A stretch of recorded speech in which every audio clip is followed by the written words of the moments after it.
Before we start today's episode, let me tell you about my latest adventure. Introducing Lux Coffee Co., a specialty-grade coffee company inspired by creativity and creatives. The debut range is sourced from some of the best farms in Brazil, Peru, Colombia, and Africa, offering beautiful flavors and notes.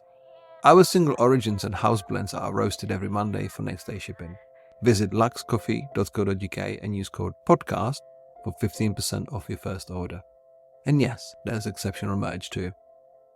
Lux Coffee Co. is where art meets exceptional coffee.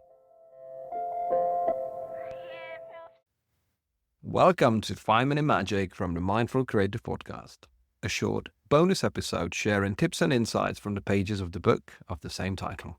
Every week I'll be sharing 1 or 2 ideas that can give you an actionable takeaway for your creative process, your work, your business, or just food for thought for the weekend ahead. These episodes share content from the audiobook, and you can find the link to the full version in the show notes below. Today we're going to finish the last previews from the section Mindful. We're going to talk about the role of critic, the inner critic and the passerby critic. I argue that inner critic is something that we need, something that holds us accountable to do stuff, to be actually on our toes, wanting to do better and try sometimes a bit harder. Whereas the role of a passerby critic differs in 2 ways.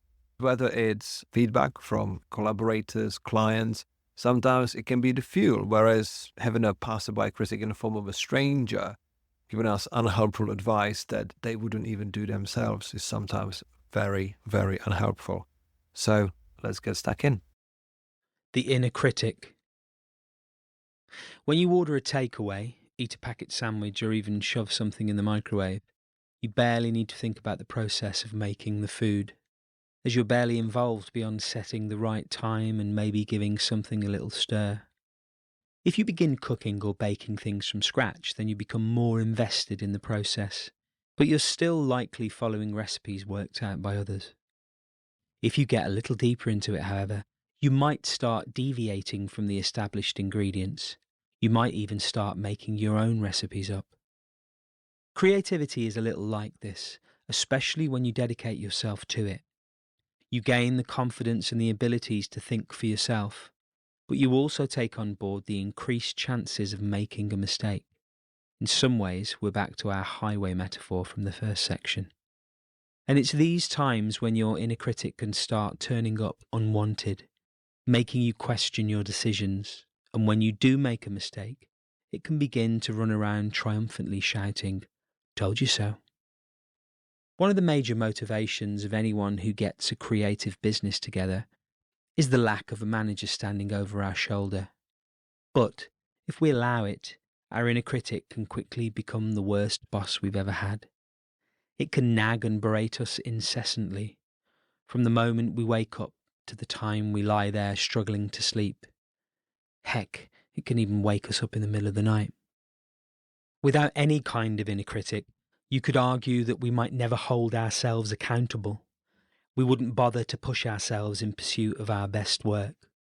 But if outer criticism can be constructive or destructive, so can internal criticism. The passerby critic. Our creativity is often used for all kinds of ends. If you're the kind of person who creates for their own gratification, not to share or produce work, then quietening your inner critic is perhaps the end of your struggle. Those of us who are compelled to share our creativity, for whatever reason, inevitably encounter the passerby critic. Feedback from others can be fuel for our creative tank. It gives us reason to continue, even when completing a piece of work has felt like moving a mountain. Once that work is out there, getting positive feedback and encouragement on it can motivate us to see what we can achieve next. However, encounters with strangers can sometimes bring us unwanted energy and feedback. It can be like putting diesel in a petrol engine, stopping us in our tracks. Worse still, it can drop a lit match into our fuel tank, igniting our inner critic and engulfing us in negativity. Negative feedback, however warranted, unwarranted, justified or unjustified, is something that our confidence is never quite ready for. however much we try and prepare ourselves for it. You can always remember that negative feedback tells you more about the person's state of mind rather than how good your work actually is. Mind full. The desire to create stuff, achieve goals, and conquer both internal and external criticism, and to be seen to do all of those things, can swamp our basic ability to function, let alone our creative engine. The important thing to remember here is that busy doesn't automatically mean good. The busy fool, someone who is always rushing around without actually getting anything done, is a very real person, and it's very easy to become one if we buy into too many of the myths described above and confuse appearances with reality. Have you ever looked at a creative brief and felt like you couldn't cope? There's too much information trying to rush in all at once, and perhaps too many ideas trying to rush out at the same moment. I'm guessing that's not a state of mind in which you can rationally sit down and do your best work. To have a full mind is to be overwhelmed, to have our engine flooded, bringing us to a forcible standstill sooner or later. Imposter syndrome might kick in. We might freeze and find hours have passed and we have nothing to show for it. Yet, we might still feel stuck in a high gear. It can feel like pedalling furiously on a bike when the chain has come off. We can only move when we have room to move in. This applies as much mentally as it does physically. If we jam our heads with things like imposter syndrome, negative self-talk, and unrealistic expectations on top of things like deadlines and ideas, then we don't so much get in our own way as box ourselves into a corner. Here, the only way to move forwards is to stop fighting and surrender to the stoppage. Only when the wheels have stopped spinning quite so fast can you begin to catch your breath and say, right, okay, what's going on here? From that point, some of the helping methods we've discussed in this book will make themselves apparent, and through purposeful slowing down, you can begin to find momentum.